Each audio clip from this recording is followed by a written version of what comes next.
الأمين المتين المبين المكين الكريم ونحن على ذلك لمن الشاهدين والشاكرين والعاملين والذاكرين والحمد لله رب العالمين۔ آئیے اور آپ سب سے پہلے جی لگا کر انتہائی عقیدت و محبت کے ساتھ حضور رحمت عالم نور مجسم فخر آدم و بنی آدم مصطفیٰ جان رحمت شمع بزم ہدایت نوشہ بزم جنت شہریار ارم تاجدار حرم محمد عربی الفدا جناب محمد رسول اللہ صلی اللہ علیہ وسلم کی بارگاہ رسالت کرم میں باواد بلند اس ایمان و عقیدے کے ساتھ درود و سلام کا نذران عقیدت پیش کریں کہ میرے سرکار فرماتے ہیں اسمعوا صلاۃ اہل محبتی و عارفوا، کہ میرا عاشق میرا دیوانہ کہیں سے بھی اگر میری بارگاہ میں درود بھیجتا ہے تو میں اس کے درود کو سنتا بھی ہوں اور درود شریف پڑھنے والے کو پہچانتا بھی ہوں۔ تو اس ایمان و عقیدے کے ساتھ درود و سلام کا نذران عقیدت پیش کریں کہ جہاں بھی ہو وہیں سے دو صدا سرکار سنتے، سرے آئینہ سنتے ہیں پسے دیوار سنتے ہیں، میں صدقے جاؤں ان کی رحمت للعالمینی پر، پکارو چاہے جتنی بار وہ ہر بار سنتے۔ میں نے کتابوں میں پڑھا ہے کہ جب بھی کوئی عاشق رسول حضور کی بارگاہ میں حاضر ہوتا ہے تو ابھی وہ سرکار کو سلام کرنے بھی نہیں پاتا ہے کہ قبر سے مدینے والے مصطفیٰ اپنے اس دیوانے کو سلام کر دیتے ہیں۔ کچھ لوگ کہتے ہیں کہ نبی مر کر کے مٹی میں مل گئے، نبی مردہ ہے، وہ کیا سنیں گے؟ تم درود بھیجو، سلام بھیجو، تم انہیں پکارو، وہ کیا سنیں؟ ہم نے کہا تمہارا کوئی ڈالڈا چھاپ نبی ہوگا جو مر کر کے مٹی میں مل گیا ہوگا، لیکن ہمارا نبی ہمارا پیغمبر ایسا ہے کہ عقیدہ دے دیا ہے بریلی کے امام نے، تو زندہ ہے واللہ، تو زندہ ہے واللہ، میرے چشم عالم سے چھپ جانے والا میرے رسول کل بھی زندہ۔ ہمارا عقیدہ ہے کہ مدینے میں مصطفیٰ جلوہ گر ہیں، لیکن مدینے سے آقا ہم غلاموں کو دیکھ بھی رہے ہیں، ہم غلاموں کو ملاحظہ بھی فرما رہے ہیں۔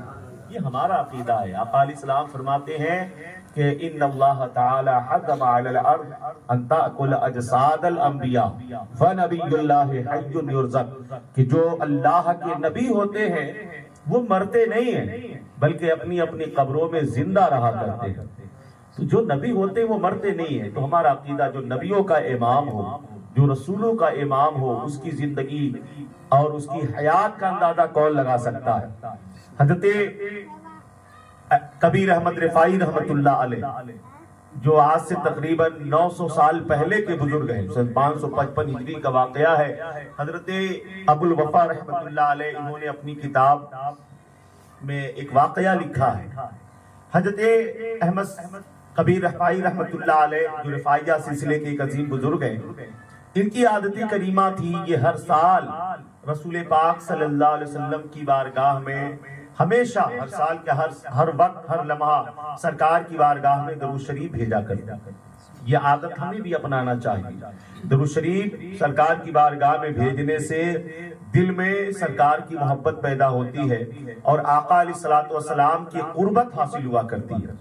تو اب اگر کوئی چاہے کہ اللہ کے رسول کی بارگاہ میں ہمارا قرب حاصل ہو، مصطفیٰ جان رحمت کی بارگاہ میں ہماری محبوبیت ہو، تو اسے چاہیے کہ ہر لمحہ ہر آن رسول پاک کی بارگاہ میں درود السلام کا نذرانہ پیش کرے۔ تو حضرت احمد کبیر رفاعی رحمت اللہ علیہ ہیں، وہ ہر وقت ہر لمحہ سرکار کی بارگاہ میں خراج عقیدت پیش کیا کرتے۔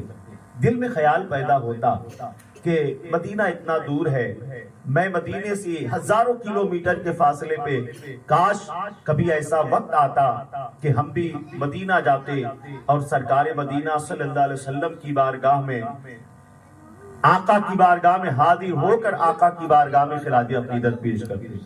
ہر کسی کی تمنا ہوتی ہے، بولو بھائی تھوڑا سا ادھر دیکھیں پپو بھائی، ہر کسی کی تمنا ہوتی ہے، چاہے امیر ہو چاہے غریب ہو، چاہے چھوٹا ہو بڑا ہو، ہر کسی کے دل کی خواہش ہوتی ہے کہ کاش ہمیں گنبد خضرا کی زیارت نصیب ہو جائے، کاش مجھ سے مصطفیٰ جان رحمت کے روضہ اطہر کی زیارت نصیب ہو جائے۔ اور روضہ رسول کی زیارت کی تمنا کیوں نہ کرے؟ اس لیے کہ بریلی کے امام نے فرمایا ساری دنیا کا کعبہ خانہ کعبہ ہے، اور خانہ کعبہ کا بھی جو کعبہ ہے وہ روضہ مصطفیٰ ہے۔ اعلیٰ حضرت فرماتے ہیں بڑے خوبصورت انداز میں کہ حاجیوں آؤ شگل شاگ کا روضہ دیکھے۔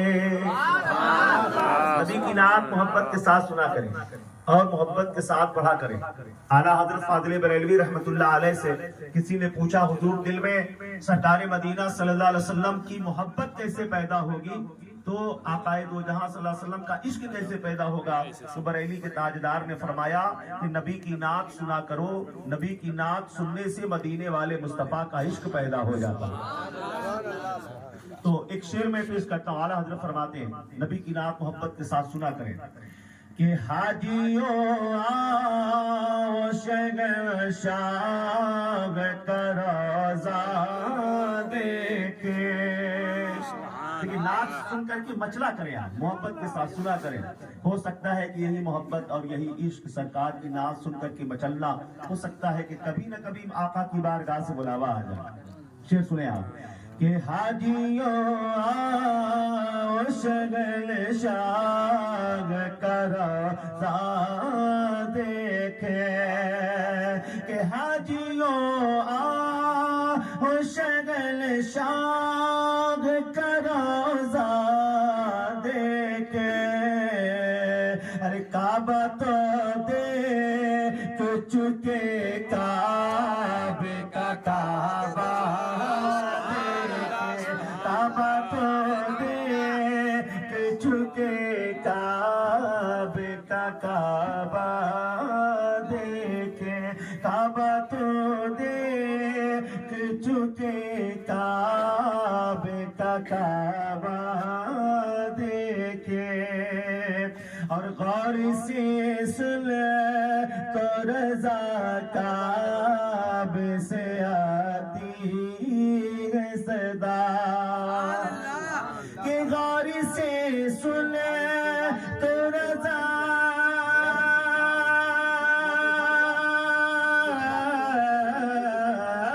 غور سے سن تو رضا کعبے سے آتی ہے صدا، ارے میری آنکھوں سے میرے پیار کا میری آنکھوں سے میرے پیار کا روضہ دیکھے۔ تو ہر کسی کی تمنا ہوتی ہے مدینہ جانا، مدینہ جانا، ان کے طفیل حج بھی خدا نے کرا دیا۔ اعلیٰ حضرت فرماتے ہیں جانے کی تمنا مدینہ کی ہے، لیکن مدینے کے طفیل میں اللہ نے مجھے حج بیت اللہ کی شرف یابی عطا فرمائی، ان کے طفیل حج بھی خدا نے کرا دیے۔ تو حضرت احمد کبیر رفاعی رحمت اللہ علیہ دل میں خواہش ہے کاش گنبد خضرا کا دیدار ہو جاتا، ذریعہ بنا، سبب بنا، سرکار کی بارگاہ میں حاضری ہوئی۔ حضرت احمد کبیر رفاعی رحمت اللہ علیہ بارگاہ مصطفیٰ میں حاضر ہوئے۔ توجہ کے ساتھ سنیں آپ، جب سرکار کی بارگاہ میں حاضر ہوئے، آقا علیہ الصلوۃ والسلام کی بارگاہ میں، آج سے تقریباً 900 سال پہلے کا واقعہ ہے۔ اعلیٰ حضرت کا زمانہ 150 سال پہلے کا زمانہ، 1856 میں اعلیٰ حضرت کی ولادت کریمہ، 150 سال پہلے، 200 سال پہلے اعلیٰ حضرت کا زمانہ، لیکن اعلیٰ حضرت سے بھی 700 سال پہلے کے بزرگ ہیں حضرت احمد کبیر رفاعی رحمت اللہ علیہ۔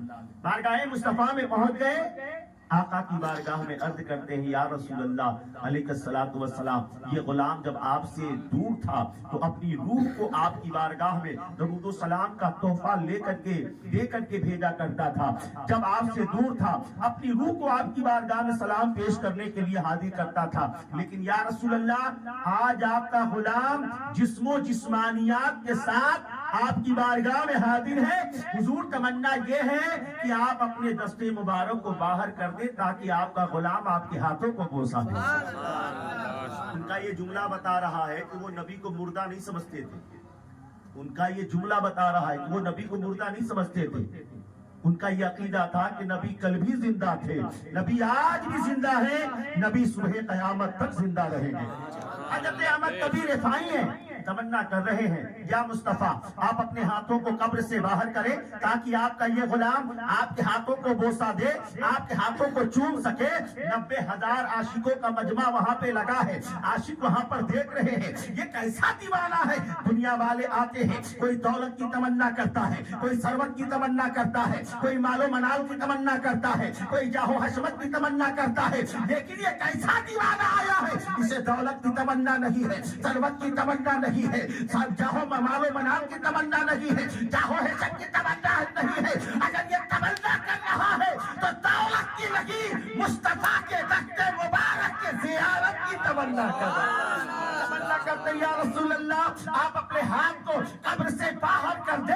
90,000 کا مجمع ہے, دیوانہ دیکھ رہا ہے, عاشق دیکھ رہا ہے, اور یہ عاشق طلب کر مصطفیٰ کی بارگاہ میں عرض کر رہا ہے. زمانے والوں نے دیکھا, دنیا والوں نے دیکھا, عاشقوں نے دیکھا, 90,000 لوگوں نے دیکھا. جیسے ہی احمد کبیر رفاعی نے یہ جملہ کہا ہے, یا مصطفیٰ آپ اپنے ہاتھ کو قبر سے باہر کر دیں تاکہ آپ کا یہ غلام آپ کے ہاتھوں کو بوسہ دے دے. 90,000 لوگوں کا بیان ہے. جیسے ہی یہ کہا مصطفیٰ قریب لے اپنے ہاتھ کو قبر سے باہر کر دیا. احمد کبیر رفاعی مصطفیٰ کے ہاتھوں کو بوسہ دیتے نظر آ رہے ہیں, بوسہ دے رہے ہیں, ان کے ہاتھوں کو چوم رہے ہیں. ان کا عقیدہ بتا رہا مصطفیٰ کل بھی زندہ تھے, مصطفیٰ آج بھی زندہ. وہ کسی اور کا عقیدہ ہے جو نبی مر کر کے مٹی میں مل گئے, لیکن اعلیٰ حضرت نے فرمایا تو زندہ ہے واللہ, تو زندہ ہے واللہ, میرے چشم عالم سے چھپ جانے کا. یہ تو نبی کی بات ہے. جو نبی کی محبت کو دل میں بسا لیتا ہے وہ مرد قلندر بھی زندہ رہا کرتا ہے. مرد قلندر بھی زندہ رہا کرتا ہے, کیونکہ ہمارا عقیدہ ہے کہ جو اللہ والے ہیں, غوث اعظم کی بھی محفل چل رہی ہے, اللہ والے ہیں, اللہ والوں کو اللہ نے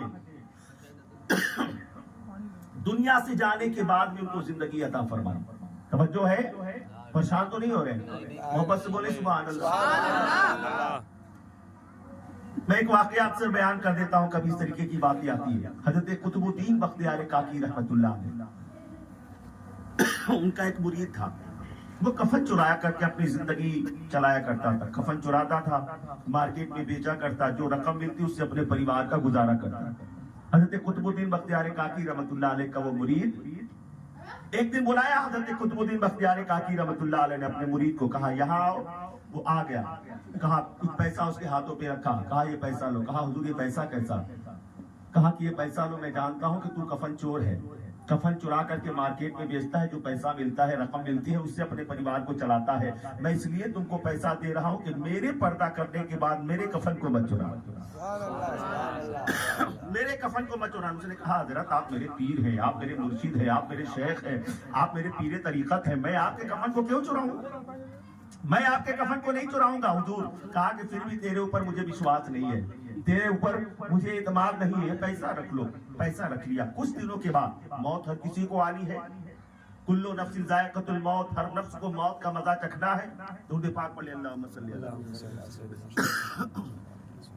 رحمت اللہ علیہ کا وصال ہوتا ہے. جب ان کا وصال ہوا انہیں کفن نہلایا جا رہا ہے, غسل دیا جا رہا ہے, مرید وہاں پہ شامل, وہ کفن چور مرید وہاں پہ شامل ہے. جب انہیں کفنایا گیا مرید وہاں پہ شامل ہے, جنازہ جا رہا ہے, مرید ساتھ میں بھی جا رہا. سارے لوگوں نے نماز جنازہ پڑھی, سب لوگوں کے ساتھ گھورن بھائی اس مرید نے بھی نماز جنازہ پڑھی. اور جب سارے لوگ دعا خانی کر کے فاتحہ خانی کر کے جب واپس آ گئے, رات کا سناٹا ہوا. اب شیطان اس کے اوپر حربے استعمال کر رہا ہے, اس لیے کہ ان الشیطان یہ شیطان جو ہے یہ انسانوں کا کھلا دشمن ہوتا ہے. ان الشیطان للانسان عدو مبین, یہ انسان کا کھلا دشمن ہوتا ہے شیطان. شیطان آیا, حربے استعمال کر رہا ہے. تیرے پیر کا جوڑا بڑا قیمتی ہے, بڑا قیمتی جوڑا تیرے پیر کو تیرے پیر کے مریدوں نے پہنایا ہے. اگر اپنے پیر کے جوڑے کو کفن کو نکال کر مارکیٹ میں بیچو گے, اچھی رقم حاصل ہو جائے گی, اچھا پیسہ حاصل ہو جائے گا, جاؤ چرا لو. دل تو کہہ رہا ہے کہ نہیں نہیں, یہ پیر و مرشد کا جوڑا ہے, ہم نے وعدہ ان سے کیا لیا ہے، انہوں نے مجھ سے وعدہ لیا ہے، میں نے بھی ان سے وعدہ کیا ہے کہ ان کے پردہ کرنے کے بعد میں ان کے کفن کو نہ چراؤں گا، لیکن شیطان ہے وسوسے ڈال رہا ہے، دماغ کہتا ہے دنیا والے کیا دیکھیں، وہ تو مر کر کے مٹی میں مل گئے، انہیں کیا خبر، جب بھی وہ دنیا میں تھے تو دنیا میں تو نے وعدہ کیا تھا، وہ تو مر کر کے مٹی میں مل گئے، اب انہیں کیا خبر ہے، انہیں کیا خبر ہے، جاؤ جا کر اپنے پیر کا جوڑا اتار لو۔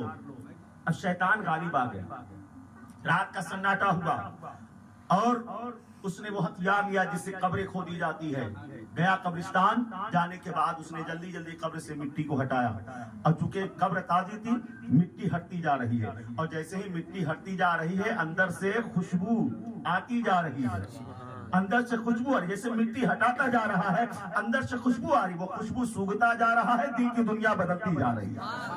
آج ہم اور آپ کہتے ہیں کہ ہمارے قبروں میں اندھیرا ہوگا، آج ہم اور آپ کہتے ہیں ہمارے قبروں میں تاریکی ہوگی، لیکن ایمان سے فیصلہ کرو، قبر میں 3 سوالات ہوتے ہیں۔ پہلا سوال ہوتا ہے مَن ربک کا، تمہارا رب کون ہے؟ دوسرا سوال ہوتا ہے مَا دینک کا، تمہارا دین کیا ہے؟ اور تیسرا سوال ہوتا ہے مَا کُنتَ تقول فی شأن ھذا الرجل۔ قبر سے لے کے مدینے تک کے سارے پردے ہٹ جاتے ہیں، سارے حجاب ہٹ جاتے ہیں، سامنے مصطفیٰ کا جلوہ ہوتا ہے، آقا کا جلوہ ہوتا ہے، مدینے والے مصطفیٰ کا چہرہ دکھایا جاتا ہے، یا پھر میرے آقا قبر میں تشریف لے آتے ہیں۔ سوال کرنے والے نکیرین پوچھتے ہیں بتاؤ ان کے بارے میں کیا کہتے ہو؟ اب ہمارا عقیدہ یہ ہے مصطفیٰ نور علی نور ہے، ہمارا عقیدہ یہ ہے کہ بریلی کے امام نے بتا دیا صبح طیبہ میں ہوئی، بڑھتا ہے بارہ نور کا، صدقہ لینے نور کا، آیا ہے تارا نور کا، میں گدا تو بادشاہ، بھر دے پیالہ نور کا، نور دل دولا تیرا، دے ڈال صدقہ نور کا۔ حضرت سرکار اعلیٰ حضرت ہے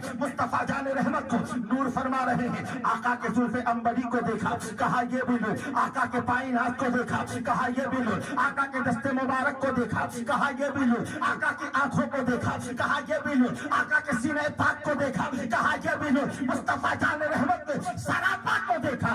اعلیٰ حضرت کہتے ہیں مصطفیٰ کا سراپا نور ہے، مصطفیٰ کا قدم نور ہے، مصطفیٰ کا ہاتھ نور ہے، مصطفیٰ کی پیشانی نور ہے، مصطفیٰ کی آنکھیں نور ہے۔ اور بات یہی تک رہی، جب سرکار اعلیٰ حضرت کی نظر شہزادی فاطمہ جلدت کی عورتوں کی سردارہ سلطنت اسلام کی مقدس شہزادی کی بارگاہ میں پہنچی ہے، تو سرکار اعلیٰ حضرت کہتے ہیں فاطمہ زہرا بھی نور ہے۔ امام حسین کو دیکھا، کہا یہ بھی نور، امام حسن کو دیکھا، کہا یہ بھی نور، زین العابدین کو دیکھا، کہا یہ بھی نور، امام علی اکبر کو دیکھا، کہا یہ بھی نور، امام علی اصغر کو دیکھا، کہا یہ بھی نور، غوث اعظم کو دیکھا، کہا یہ بھی نور، غریب نواز کو دیکھا، کہا یہ بھی نور، سادات کرام کو دیکھا، کہا یہ بھی نور، سادات مارحلہ کو دیکھا، کہا یہ بھی نور۔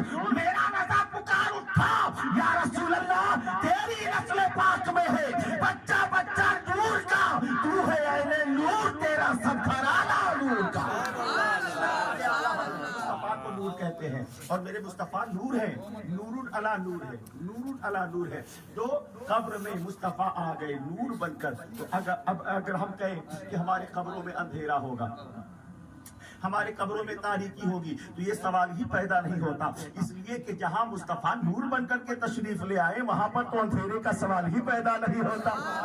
آپ بولے سبحان اللہ، وہاں پر اندھیرے کا سوال ہی پیدا نہیں ہوتا۔ قبر میں آقا آتے ہیں، ہماری قبر تاریک ہوتی ہے تو اجالے میں تبدیل ہو جاتی ہے، ہماری قبروں میں اندھیرا ہوتا ہے تو اس قبر میں اجالا ہو جاتا ہے، ہماری قبروں میں ظلمت ہوتی ہے تو مصطفیٰ کے آنے سے وہ ظلمت ختم ہو جاتی ہے، اللہ وہاں پر نورانیت پیدا فرما دیتا ہے۔ اس لیے اعلیٰ حضرت نے عقیدہ دیا کہ قبر میں لگے جائیں گے تا حشر چشمے نور کے، قبر میں لہرائیں گے تا حشر چشمے نور کے، اور جلوہ فرما ہوگی جب، جلوہ فرما ہوگی جب طلعت رسول اللہ کی، جلوہ فرما ہوگی جب طلعت رسول اللہ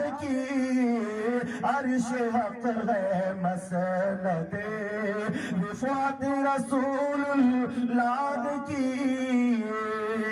اب وہ قبر سے مٹی کو ہٹا رہا ہے، توجہ ہے، مٹی کو ہٹاتا جا رہا، اور جیسے ہی مٹی کو ہٹا رہا اندر سے خوشبو آ رہی، وہ خوشبو سونگتا جا رہا ہے، دل کی دنیا بدلتی جا رہی ہے، خوشبو سونگتا جا رہا ہے، دل معطر ہوتا جا رہا ہے، خوشبو سونگتا جا رہا ہے، دل کی ویرانی ختم ہوتی جا رہی، اور جیسے ہی مٹی کو ہٹایا تختہ سامنے، جیسے ہی تختے کو ہٹایا کیا دیکھا؟ پیر و مرشد کا جوڑا کو وہ لاشا قبر کے اندر رکھا ہوا ہے۔ اب تو دماغ میں یہ تھا کہ جو مر گیا قبر میں اتر گیا، پیر کا جوڑا کھینچنے کے لیے، اتارنے کے لیے۔ اب توجہ دے، اب جیسے ہی قبر میں اترا سوچا کہ اپنے پیر و مرشد کے کفن کو کھینچ لے، کفن کو پکڑا، اور جیسے ہی کھینچنا چاہا پیر و مرشد نے کروٹ لیا اور اس کے ہاتھوں کو پکڑ لیا۔ جس کی نماز جنازہ پڑھی وہ قبر میں کروٹ لے رہے ہیں، جس کی نماز جنازہ پڑھی وہ قبر میں کروٹ لے کر ہاتھوں کو پکڑ لیا، اور جیسے ہی پکڑا تو حالت اس کی غیر ہو گئی، چیخنے لگا، چلانے لگا۔ آج بھی اگر قبرستان میں کسی کا انتقال ہو، جنازے کو اتارنے کے لیے دو چار لوگ جاتے قبر میں اتارنے کے لیے، اور ایسی صورت میں اگر مردہ کروٹ لے یا اٹھ کر بیٹھ جائے تو پھر کیا حالت ہوگی آپ کی؟ سارا قبرستان خالی ہو جائے گا۔ کمزور دل کا ہوگا تو اس مردے کے ساتھ اس کو بھی اسی میں دفن کرنا پڑ جائے گا۔ کمزور دل کا مر گیا پھر زندہ کیسے ہو گیا؟ مر گیا یہ زندہ کیسے ہو گیا؟ کروٹ لیا بزرگ نے، ہاتھوں کو پکڑ لیا، چیخنے لگا، کہا حضور مجھے نہیں معلوم تھا کہ آپ مرنے کے بعد زندہ ہیں۔